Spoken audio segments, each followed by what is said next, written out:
Welcome in, everyone, to another edition of Bayou Bets here on bet.nola.com. Zach Ewing along with Jim Derry and Spencer the Guru Urquhart. And it is Monday, June the 6th. We are powered by Caesars Sportsbook, and we are here to recap the weekend for you. We'll talk a lot of NBA Finals as we go forward. We'll also talk NCAA baseball regionals. I'd like to remind you that you can bet them all on our partner, Caesars Sportsbook. And if you sign up now, you can get $1,500 in bet insurance, up to $1,500 in bet insurance on your first bet. So for new users, go to nola.com/Caesars and get up to $1,500 on that first bet if you're a new user. If you lose, you get another crack at it. And that's a pretty good deal. So we encourage you to do that. And in the meantime, I know a lot of you are probably watching the LSU baseball game. Right now, it's 3-1 guys in the third. And in fact, Cade Doty, the Denham Springs boy, just hit a home run just as we spoke. It's now 4-1 LSU in the bottom of the third. So a good start for the Tigers. Yeah, it was. It looked like it was gonna be shaky for a minute when leadoff hitter for Southern Miss, first leadoff home run all year for the Golden Eagles, blast one, and McCall Hilliard has kind of settled down a little bit. His curveball is working. He looked like he might not get out of the second inning, but he's settled down real well, and he's pitched well since then. Yeah, and I think the plan with him, he threw, I think, 55 pitches on Friday. The plan with him is to maybe get 3-4 good innings, another 55 to 60 pitches today, and then go to the bullpen. Southern Miss, by the way, went back to its Friday starter too, who I believe is out of the game now, Tanner Scott. He's from Zachary. And this is where I won't get on my soapbox too bad, but if you threw 105 pitches on Friday night, there is no way in hell you should be allowed to come back and pitch 2 days later. I'm sorry, it should not be done. I know the coaches want to win. The kids want to do it.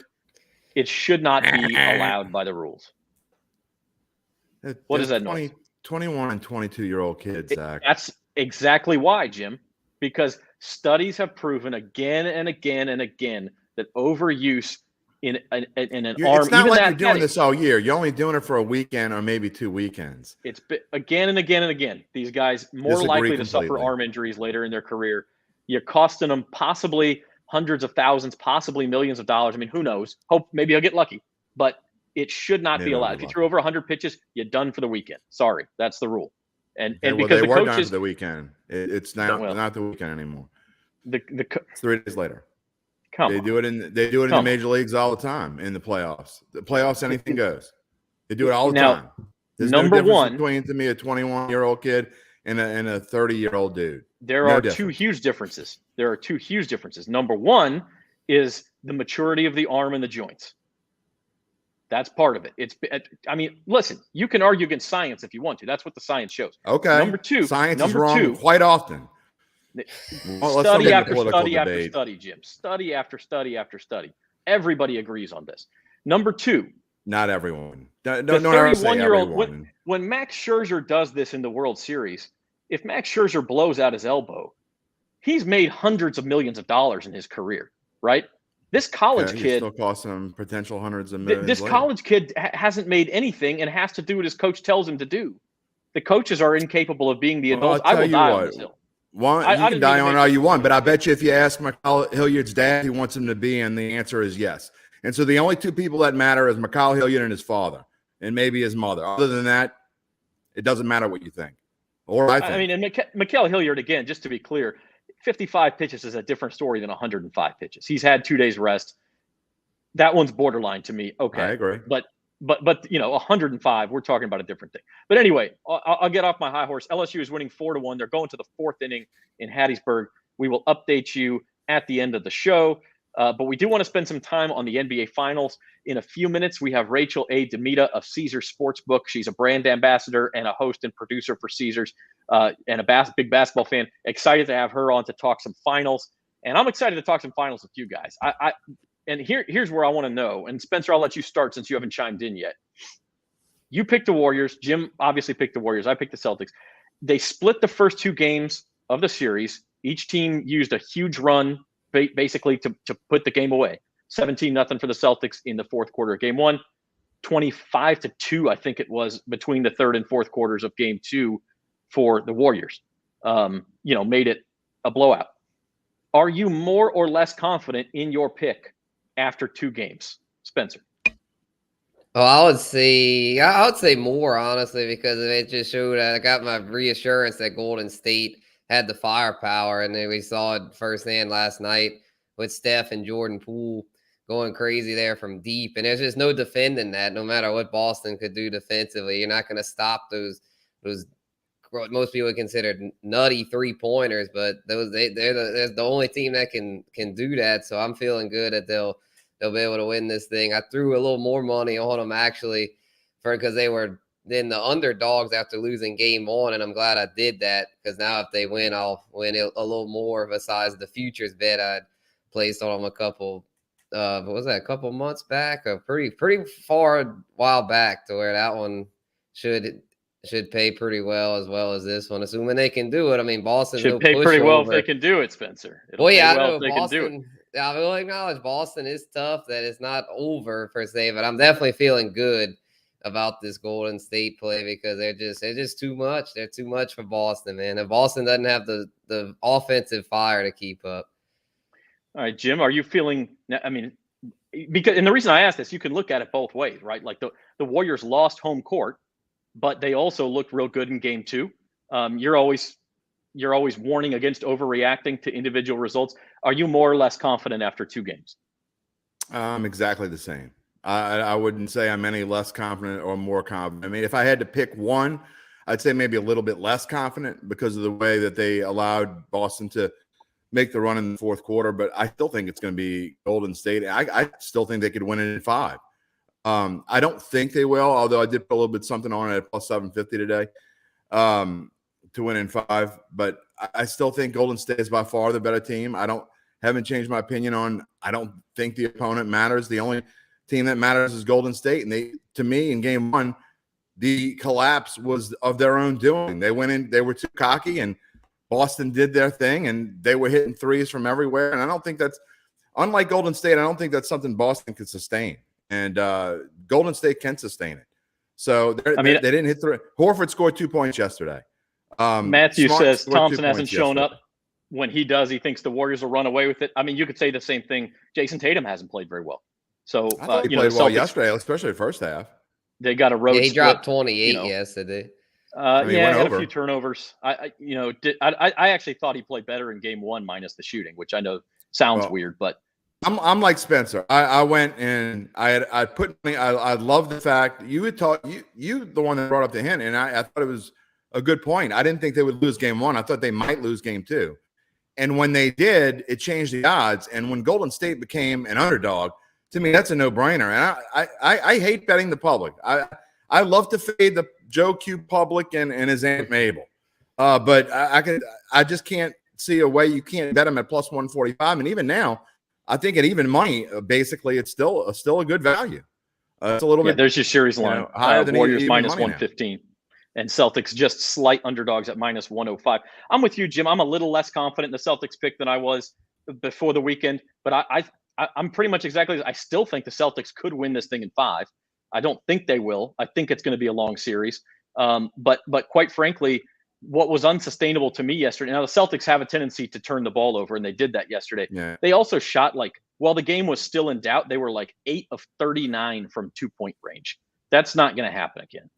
Golden State, give them credit defensively. Draymond Green was like a bull in a china shop. They were letting him get away with it. Another story. I'll say this, Zach, in your defense. If you were thinking the Celtics were going to win before the series, I don't think there's any reason why you should think differently. I don't think that anything's been proven in the first 2 games. So, I mean, I'm going off of what my analysis was, my pre-series analysis. And to me, there's nothing that changes what I saw before the series. And so I would say, like you, if you felt like the Celtics were the best bet before the series, you shouldn't change your mind now. Yeah, well, let's bring in another voice here. Let's bring in. She is a host and a producer with Caesar Sportsbook, also the brand ambassador for Caesar Sports, Rachel A. Demita. And we're going to bring her in and let's see if we can make whoops, that's not what I wanted to do. That's not it at all. Live TV, Zach. What are we doing? Yeah. A puzzle here? Yeah, Something he's like that. trying to Let's just figure it keep you out. like that. Rachel has a tough time with puzzles. It's okay. We actually have love we have the puzzles. LSU game going on. Our regular producer is dealing with that, so you get the amateur hour here. But you have some fans. Tiny Timothy says hi. Oh, Tiny Tim, what's up? All right. Mark Guillory says Celtics can't beat the Warriors. GP2 did play well yesterday. I got to say that. That is true. Rachel, give us your take on the first two games, though. Obviously, a big run changes each game, one for each team. What's your take? Yeah, so I don't know about you guys, but game one shocked me. So obviously, fourth quarter, Warriors are up about 12, I believe. And I think I went off to do some laundry or something because I'm like, okay, Warriors are up in the fourth quarter. We're good. There's like 6 minutes left. I come back and I'm doing a double take at the television because Celtics are now up 6 points. And I said, wait a second, were they the ones that were up 12? And I'm me. And then to see them pull away with game one, in the Bay Area, I was really impressed by that. And then game two, I don't know about you guys. I didn't think it was very good basketball the whole first half and well into the third quarter. I thought it was really sloppy on both ends. I don't know if it was just like they were both coming out really fiery and neither one could really find that rhythm. And then obviously the Warriors did late in the game. I actually predicted the Warriors to take the title in early May. I think it was first round of the playoffs. So I feel like I have some bragging rights if they win. So I'm like totally rooting for the Warriors just because I predict. And I didn't know. I was like, you know what? I'm going to throw this out there. I feel like they're looking pretty good. They do really well in playoffs. They're going to get some good momentum. And then to see them there now. So I am pulling for the Warriors because of that TikTok that I made. But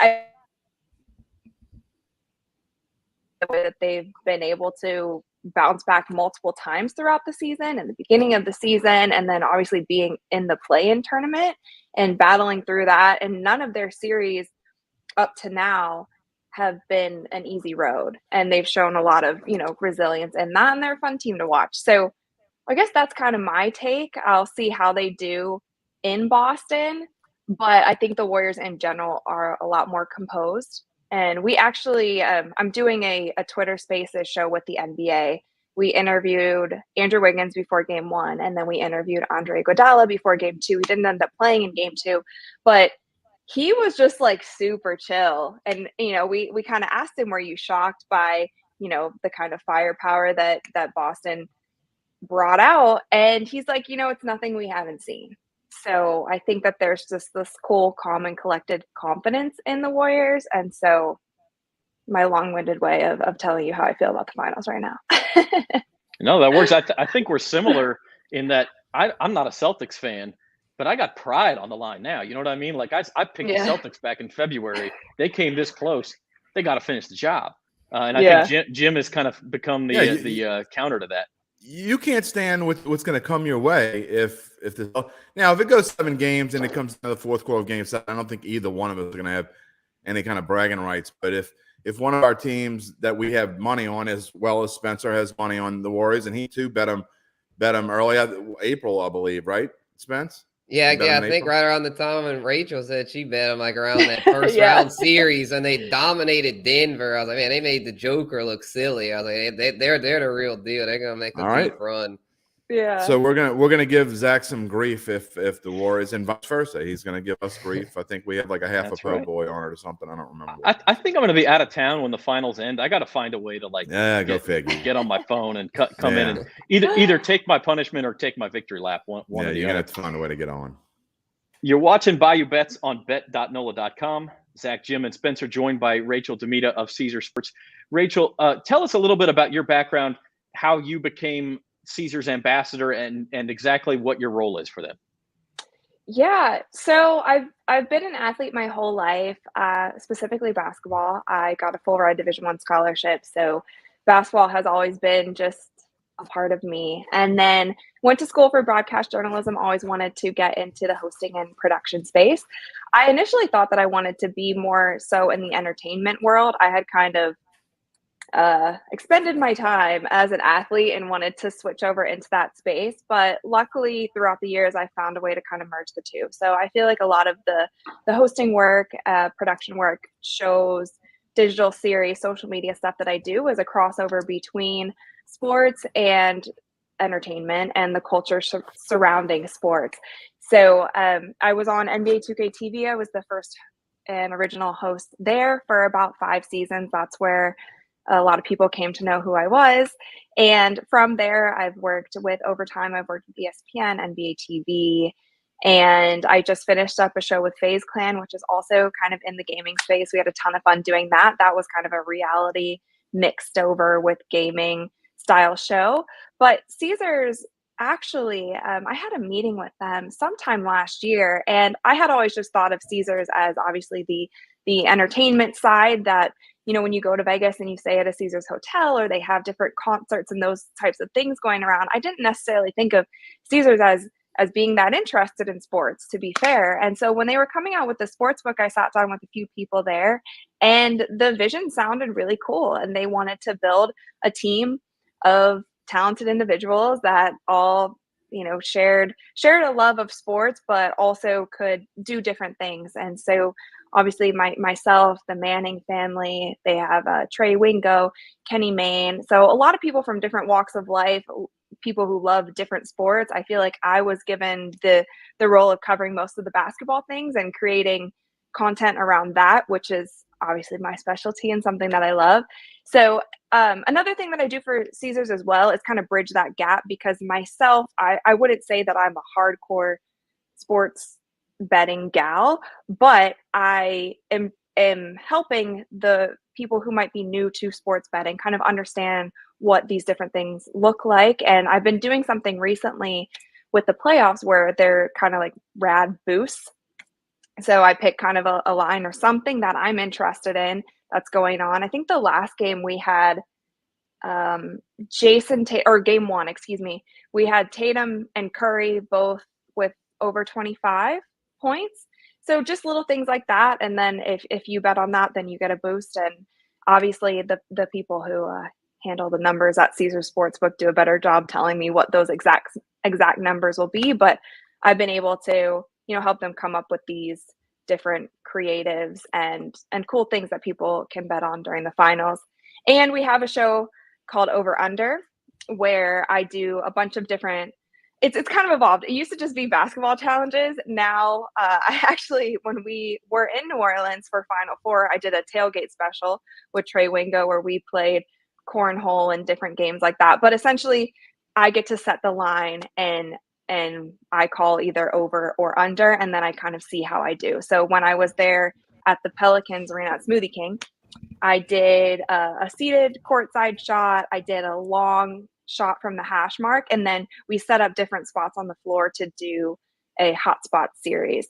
So that's another way that kind of introduces sports betting in a way that isn't so intimidating for somebody who might just be starting to get into it. And it's like a fun series where you learn about overs and unders and kind of how they work, but we get to, you know, have fun at the same time. So that's what I'm doing now with Caesars Sportsbook.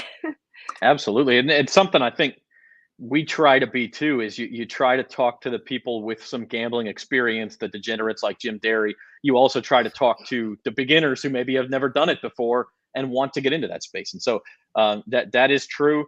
And the interesting thing, I think a lot of people don't realize that the odds can kind of tell a story, right? And we talked about that with the finals, where the Celtics were favored.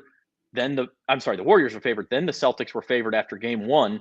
And now it's back to, as we showed earlier, it's just about dead even. The Warriors are very slight favorites right now at minus 115. And if you, I mean, but you have to teach people what these numbers mean before you can tell that story. Can I tell you guys a funny story about when we were in New Orleans? Please do. So we got courtside seats and they were playing the Celtics. And one of my fans was there in the arena and I was like sitting courtside, and he kind of like called out and he was like, "Rachel, Tatum over under 30." And I said over for sure. And then I was like, crap, I don't know if I should have said that. And so the whole game, because then I was like, if I told this guy wrong, I'm going to feel so bad. Anyway, I think he ended up having like 36 or 37 points that game. And so we were good. But I just thought that was like a cool moment for a fan to kind of be in an arena with me, know that I was there with Caesars and call that out. And then to see them kind of place that bet again, I don't know if I'm really even allowed to do that, but it was a cool moment. And then obviously they won their bet. So I didn't get to see them after they called that out, but I'm sure they were happy. All right. Well, having said that, give us a pick for game 3. I was a little surprised. I'm the guy who picked the Celtics. I was a little surprised this line was as high as it is. This is Wednesday night on ABC. It's Celtics by 3.5.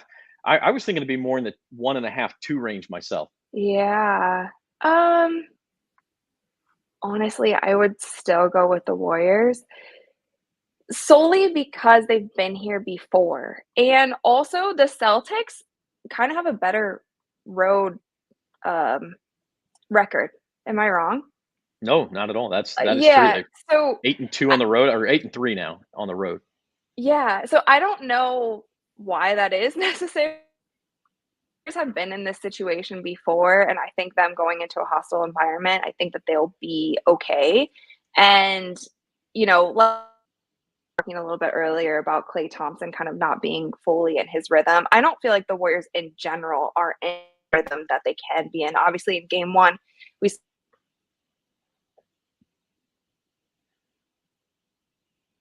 I feel like we'll see that again at some point during this finals. So I don't know. I feel like they go into Boston and take this 3rd game. They know how important it is. They've been here before, but that's just me.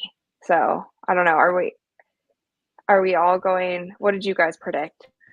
Well, I know exactly what predict. I'm going with Golden State to cover that's for a sure. lot of points. Go with your shamrock colored glasses, Zach. Come on now. This is the part where I get nervous, though. This is the part where I get nervous and start to doubt myself. So we'll see what happens. All right, Rachel, one more basketball question for you. And as Mark obviously comes in here and says Warriors Big 3 only played 11, and that's true. I mean, it's hard to look at analytics when you don't know exactly what these guys have done together this season. So we'll see. But here's one. Call your shot. You think the Warriors win? How many games are we talking? I think Rachel might be frozen, Zach. Do we lose her? I know she was on her phone coming from another event, so we may have lost her just for. Yeah. She just dropped. All right. Well, Rachel may or may not come back on. We'll see, but we appreciate her joining us. And by the way, it's 4-3 now. Mark's with you guys. He's all about the Warriors. And see, this is what I don't know why he keeps doing this. Okay, this is what I mean. I don't want to look at myself. This is what I mean. The Warriors have this.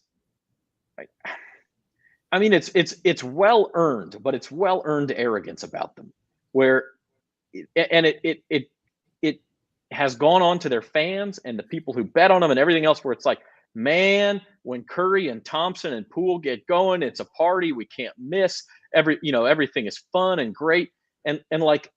I felt like that's what game 1 was in the 3rd quarter, and then they kind of got woken up. And then that's what game 2 was, and they just, was such a big uppercut that Boston was buried at that point. But now they're going on the road. I mean, I don't know. Is that confidence misplaced? Well, I'm going to say this.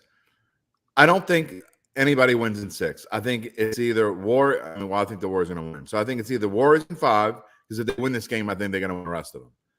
But at the same time, this kind of feels like a trap.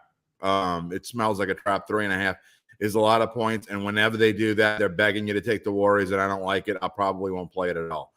But if the Warriors do win this game, I think they're going to win out. And I think to get on the 750 bandwagon now, even if you just put a little bit on it, I just put a few bucks on it. So I think that's a really good bet. Again, if you like Golden State, I almost like the plus 750 in 5 better, because we all know that the odd-numbered games to me are the most important ones, especially 3 and 5. I mean, 3 and 5 can kind of turn the tide on certain games. Then obviously you don't need to say if it goes to game 7, obviously it's important. But she's back. Sorry. All right. But I just think that it smells like a trap, and I got to be honest, I don't think I'm going to put anything on it either way. Sorry, Rachel, you with us? Yeah, it's all right. Can you hear me okay? Yeah. We can. Yeah. You're good. My link completely crashed, so I just hopped on my phone. Oh, no. Okay, well. Tech issues. You said you were coming from a graduation. Is that right? Who graduated? I got back. My boyfriend's little sister. Okay. Well, And they had it on a Monday, which I thought was very interesting because I feel like my graduation was on the weekend. But hey, no, we should be okay now. You were in the middle of asking one more basketball related question. Yeah, I want to know. Call your shot. You like the Warriors? How many games are we talking about? Because we got some good odds on the screen here. 6. Warriors, I don't think so. They close it out in Boston. 7. Okay. Yeah, Jim. Jim said he likes Warriors in 5, at least at that value. I gotta say, I think that it just feels like this thing's going at least 6, doesn't it, Spencer? Yeah, I'm thinking it does, and I think Warriors in 6 is very possible because I definitely think Boston's they're gonna take one of the ones at home. I don't see them losing both at home, so I probably wouldn't touch the 5. I mean, there's value there for sure, but I probably wouldn't touch that. And Boston's just not been that great at home. I think they'll win at least one home game, but I could very well see them losing that game 6, and I like the Warriors to do it, so I don't think they're gonna have to push it to 7. It's possible, but I'd probably side with Rachel here and say Warriors in 6. I gotta say, go ahead, Jim. I can tell you that I don't like the number 6. I just don't. I think Golden, and I'm going to tell you why. I think Golden State's, if they're going to win it, I think either team, unless it goes to 7, is going to win it at home. I think if Golden State's going to win, they win these 2 games and they're going to win it at home. If they don't win these 2 games, I don't think they're going to win 2 in Boston. That's asking a lot. So to win in 6 is a strange number. So I would either bet the 5 or 7. If you want to bet Warriors, and you're getting decent price on both of them, so to bet the 5 and the 7 is not a bad deal. But I just don't see, if they're going to win 2 in Boston, they're going to be 2 in a row. I don't see them winning like one of these, then going home and winning and coming back. It's a weird kind of thing. And I will say this: tomorrow really smells like a trap. I think the Warriors are going to win. The Warriors should win, but I was confident about game 1, and they found a way to choke it away. So.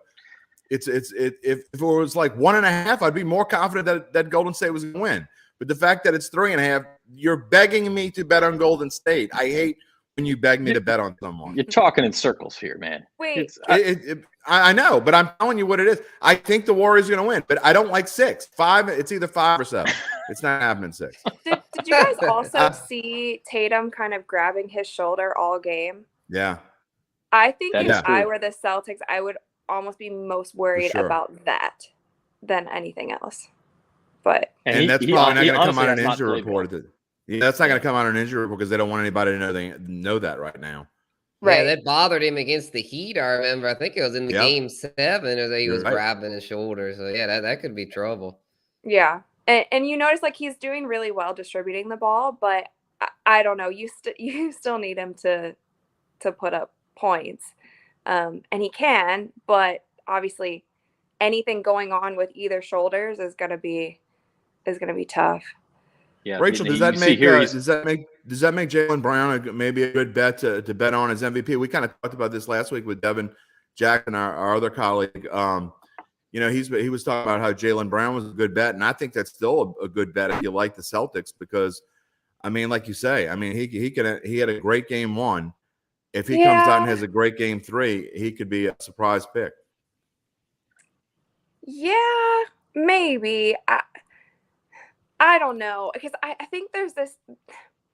If you have the star power like Tatum does, I think you have to play well and then more to overcome that. Just true. For people to kind of have all eyes on Tatum, whether he's putting up 10 points, but 13 assists, people are still gonna be like, well, it's great, even if Jaylen Brown is kind of carrying them. So I don't know. He really have to like step all the way up and then some for me to see him get MVP again if Boston takes it. But you never know. I mean, Iguodala has gotten Finals MVP before when their whole squad was on the court. So it's doable for sure. But I'm not sure if I would go for that one.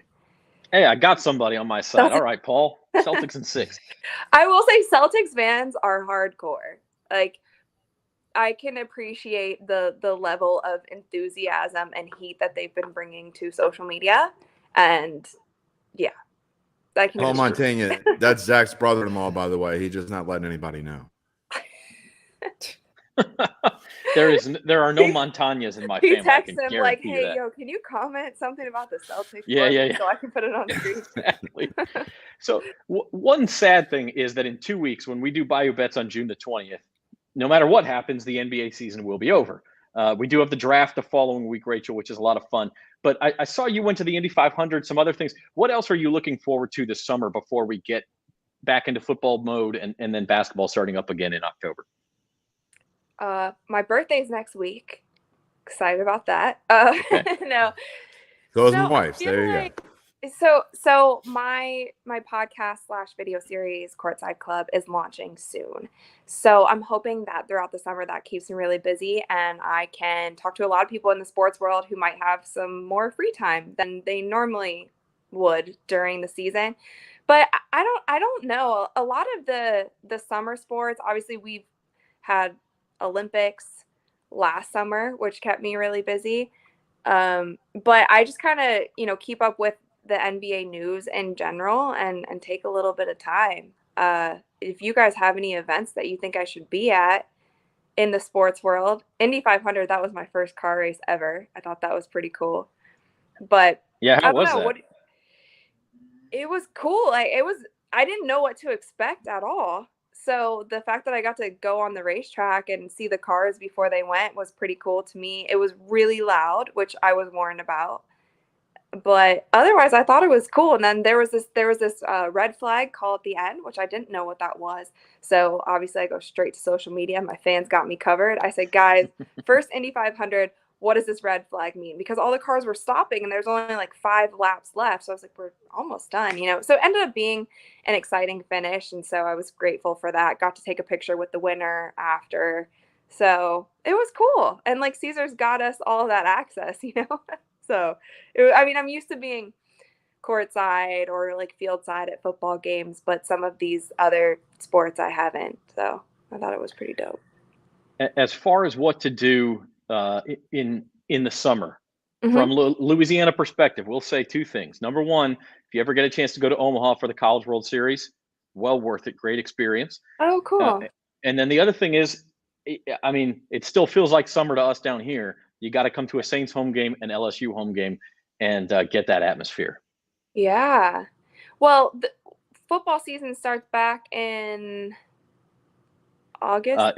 LSU starts September the 4th, actually, at the Superdome. Okay. They play at the Caesar Superdome Nice. against Florida State. So that would be a good one, too. Cool. I did a basketball camp at LSU when I was in the 10th grade, when I was getting recruited. So that was my first ever trip to New Orleans. And now I've been back for NBA All-Star, obviously courtside, Final Four this year. So there's a lot going on. All right. No, that's awesome. And LSU didn't work out for you, though, huh? It didn't. I think it was just the system for me. I needed more of like a run and gun system. I'm a smaller player. So was that when Nikki Fargas was there, or Nikki Caldwell was the coach? Because she did run a slower, I think so. Yeah. Yeah. She got married. Her name changed. Oh, okay. Yeah. In like 2006 to 8 was when I was getting recruited. Yeah, that would have been right around the time she came in, I think so. Okay. Yeah. It was a good coach, but yeah, didn't work out. Absolutely. Well, Rachel, thanks for joining us. Tell us you'll come back and see us again at some point. Of course. And you can follow Rachel, find her on Twitter or at R.A. Demita. Is that same on Instagram? That is all of my social media platforms. So anyone you can think of, it's R.A. Demita for all of them. So R.A. Demita sorry right for there the tech on your issues, screen. you guys. My laptop just decided to end. But I appreciate you having me back in. All good, absolutely. And we thank Rachel for joining us, and have a good one, Rachel. We'll see you soon. Cool. Thanks, guys. Talk to you later. Thanks, Rachel. All right. So Rachel A. Demita, Caesars brand ambassador. That was fantastic. She's with you guys. She likes the Warriors. What a surprise! Everybody likes the Warriors. That's what worries Jim. Yeah, it does actually. But give me 20 seconds to explain. You said I was running in circles. I kind of was. So give me 20 seconds to explain my point a little bit better. Okay. My point is, I think if the Warriors win straight up tomorrow, I think they win in 5. I'll make that clear. If they don't win tomorrow, I think they're going to win in 7. I don't think they're going to win 3 in a row if they lose tomorrow. I think it kind of depends on what tomorrow. And I don't like tomorrow, even though they win. I don't like it from a betting perspective because it seems like a trap. So I'm going to kind of wait and see how tomorrow goes, and then I'll have a better take. By the time we come on at the book on Thursday, I'll have a much better take on what I think. I really don't like that 3.5. I like I said, if it were lower, I mean, it's kind of like if it were lower, I'd be more inclined to bet on the Warriors. I'm with you, Zach. I thought it was going to be 1.5 or 2 or something like that. 3.5 it's one of those things. Yeah, maybe the best way to put it is that it almost seems like somebody knows something. Why is that line 2 points higher than it should be? You know, like the Celtics were going to be favored regardless, but to be favored by, because home court in general means less in every sport than it did 20 years ago. It just does. There's video reviews that can take away some of the home court calls. There's, I think there's better coverage of things, and people understand that. So home court has dwindled to the point where it's only worth 2.5 points anyway. And the Celtics specifically have proven in these playoffs that home court really doesn't mean anything. They play better on the road than they have at home. So yeah, you were going to see a shift in the line as it went to Boston, because just because the Celtics have lost home games in the playoffs doesn't mean that they're all of a sudden better on the road, and that doesn't make any sense. But that's a 7-point shift, actually an 8-point shift, because the game 2 line was Warriors by 4.5. So right, and even in basketball, it doesn't change that much with the theory. It's the same as in football. You get maybe 2 points, 3 points tops for home. So you're right. That shift, that point spread differential doesn't make any sense. Yeah, no, it doesn't make any sense. And Mark Guillory, by the way, he's more on the Warriors than anybody. He wants to tease Warriors to minus. You can find alternate lines, by the way, on Sportsbook. So if you haven't signed up for Caesars, NOLA.com/Caesars, I'm sure you could get some real good odds on Warriors minus 6.5.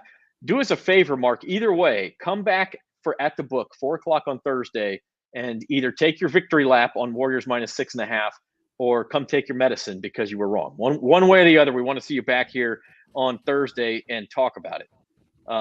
It's going to be interesting. The one thing I hate, and I get why they do it, the 2 off days in between every single game. I think games 3 and 4 are the only ones where it's just one day. It's forever to wait. You lose the rhythm of the series. I wish they would just play every other day. It's harder when you got to fly across the country, though. Yeah, but like between games 1 and 2, they were just sitting in San Francisco. They didn't have to fly anywhere. I agree with that. So I don't know. But yeah, Mark, come back. It used to be, Zach, that the NHL, the Stanley Cup Finals were the same time as the NBA Finals, or they were close, and so they would try to schedule them so where they were every other day, so they wouldn't butt up against each other. I don't think it matters as much now, and the NHL is still in the conference finals anyway. But that's why it used to be like that. Now today, I can't explain it, but they try to stay away from butting up against each other if they can. Yeah, the NHL had a break schedule this year for the Winter Olympics, which they ended up using as like a COVID catch-up thing because of COVID, they didn't send anybody to the Winter Olympics, and instead they had a bunch of games postponed. They caught up, and that's why the season is behind. I don't think that's normally, but I don't know that the NBA is scared of NHL ratings. No, it's not that they're scared. I think it's kind of what's the right word to say? I think it's a gentleman's agreement almost that they don't do that. I don't think that they're scared of one another. It's the same as baseball and football. I mean, with the baseball playoffs, except for like game 7s, sometimes the game 7s they have to go on a Sunday night. But if you notice that baseball tries to stay away from Thursdays and Sundays during the playoffs. Spencer, game 3 on Wednesday. What are you thinking? I don't think 3.5. A lot of points. Pretty tempting to take the Warriors.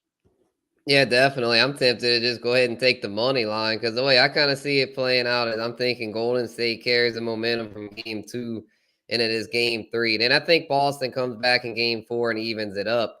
But then after that, I think Golden State will be able to pull away from there, take game 5 in their place, and then be able to take game 6 to end it. We'll see, but I'm feeling pretty good about them for game 3. Yeah, I mean, like I said, there's 2 points of view here, and one is if you backed Golden State, you can sit there and say, listen, if they didn't have a bad fourth quarter in game 1, they'd be up 2-0. They've dominated, which Draymond Green I don't want to get into it too much. He should have been ejected from last night. That should have been a second technical foul. Like, I'm sorry. In any other game during the entire season, that's a double technical, and it would have been his second tech, and he's gone. And instead, he stays in the game, and he's bowling over guys, and they're not calling offensive fouls. Like, if they're going to let him play like that, Golden State may very well win in 5. I happen to think that it's in the NBA's best interest that this thing is 1-1, and then the Warriors played real well in the second half, and the Celtics played poorly, got away from them, and it just went, the Warriors are going to win that game 2 anyway. But Draymond Green after game 1 says, well, we dominated for 42, 43 minutes. You were losing at halftime, man. After 42 minutes, you were up by 3 points. What are you talking about? You were dominating. Like, this whole idea that they should be up 2-0. You lost by 12 points. You don't get to make that argument. I agree with that wholeheartedly. But I'll go back to something I said before the series even started. The NBA is notorious for whatever team needs the game more than the other one. They're notorious to lending them calls beyond way more than any other sport. I mean, football, it doesn't matter because it's a single game elimination sport. But baseball to some degree, but basketball is the worst. NBA is the worst at they'll do anything they can to get a 7-game series. Anything they can. I mean, sometimes they just can't do it. But I mean, I agree with you, Zach. I mean, I think Draymond should have been ejected.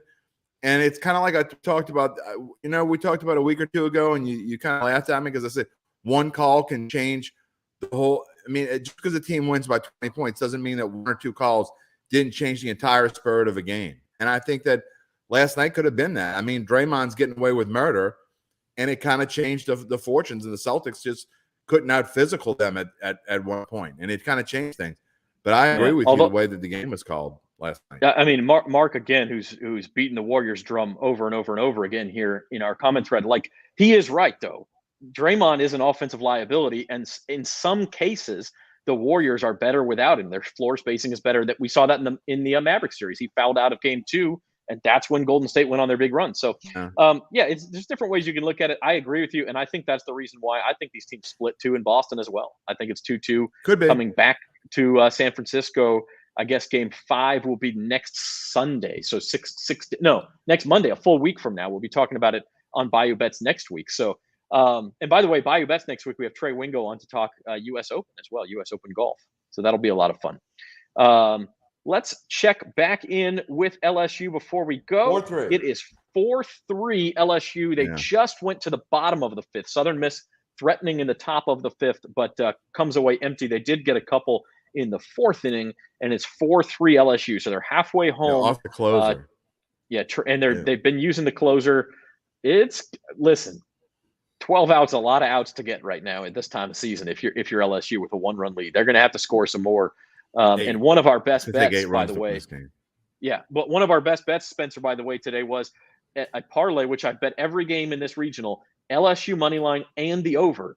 And that's not because I think LSU was going to dominate or anything, but my logic was if LSU wins, it's going to be because they're winning a slugfest. And they did it against Kennesaw State. They did it the first time against Southern Miss. And if they had been able to beat Southern Miss last night, it would have been a slugfest as well. And so I've gone 2-1 on those parlays.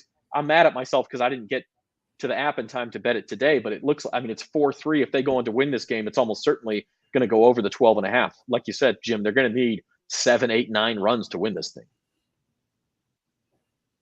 Yeah, I'm glad I made it the best bet because it's looking good so far. Hopefully they can keep racking up the runs there, and the Tigers can hold on because it was parlayed them to win with the over 12. It actually it shifted from 12.5 to 12, like right before I did the best bets. I was like, oh, even better. Get it a little that means if they win 7-5 or something, you get we still cash. So we're good on that. Degenerate.